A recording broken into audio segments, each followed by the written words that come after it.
2026년 7월 18일 오픈크롤을 만든 개발자 피터 슈타인버거가 짧은 글 하나를 올렸습니다. 우리 아직도 루프 이야기를 하고 있나요? 아니면 이미 그래프로 넘어갔나요?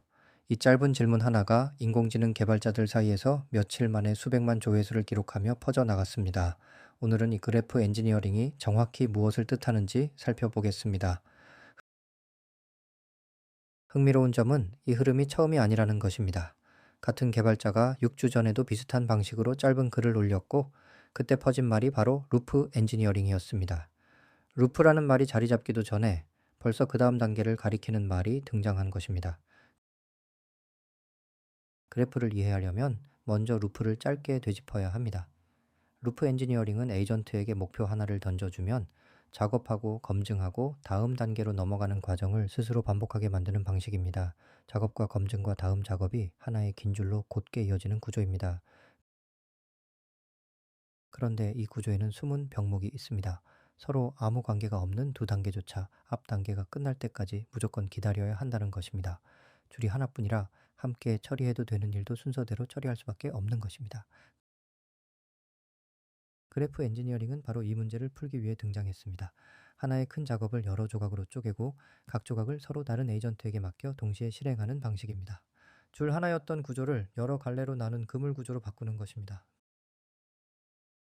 그물을 이루는 두 가지 요소를 살펴보겠습니다. 먼저 노드입니다.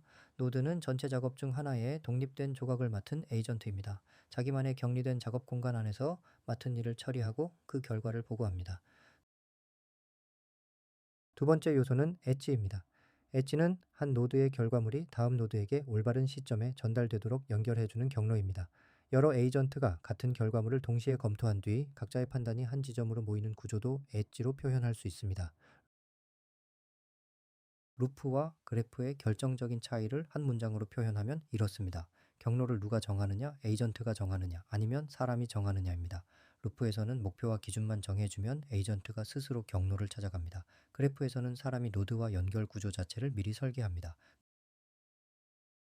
그래프 구조의 첫 번째 장점은 속도입니다. 여러 에이전트가 동시에 작업을 나눠 처리하기 때문에 한 에이전트가 처음부터 끝까지 혼자 처리하는 것보다 훨씬 빠릅니다.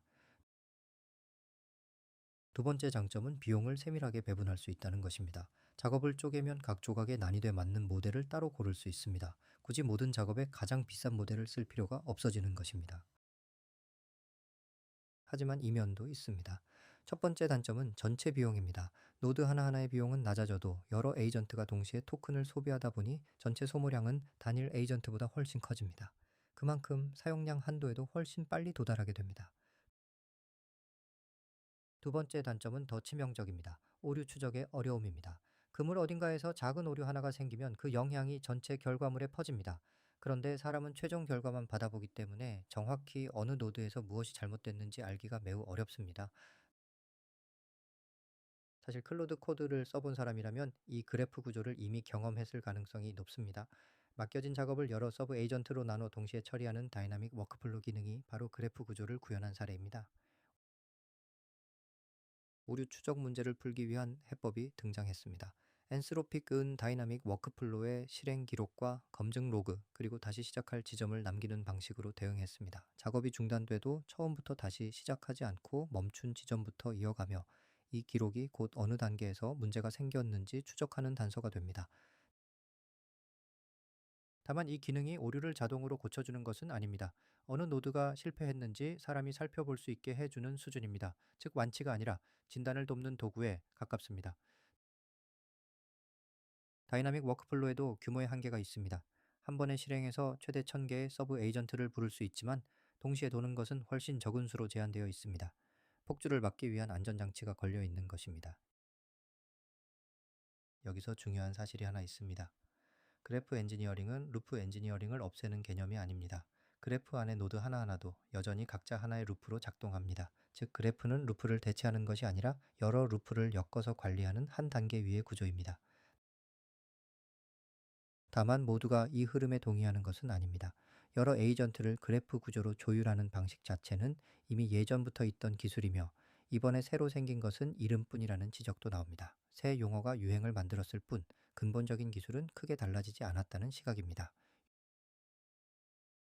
유행이 빠르게 번지는 만큼 부작용도 함께 따라왔습니다. 이 화제가 퍼지는 동안 존재하지도 않는 연구기관의 지원을 받았다는 조작된 주장까지 함께 퍼진 사례가 확인되었습니다. 새로운 용어가 등장할 때는 출처가 분명한 자료인지 한 번 더 확인하는 습관이 필요합니다. 실제로 언제 무엇을 골라야 하는지 정리하겠습니다. 작업을 명확하게 여러 독립된 조각으로 나눌 수 있다면 그래프 구조가 단일 루프보다 훨씬 빠릅니다. 반대로 하나의 흐름으로 쭉 이어지는 작업이라면 굳이 복잡한 그래프를 짜지 않고 루프 하나로 처리하는 편이 더 단순하고 안전합니다. 오늘 내용을 정리하겠습니다. 그래프 엔지니어링은 여러 에이전트를 노드와 엣지로 엮어 속도와 비용 배분의 이점을 얻는 방식입니다. 다만 전체 비용 증가와 오류 추적에 어려움이라는 대가가 따르고 이는 여전히 완전히 풀리지 않은 문제입니다. 유행어에 휩쓸리기보다 지금 내 작업이 정말로 여러 갈래로 나눌 수 있는 일인지부터 냉정하게 따져보는 것이 먼저입니다.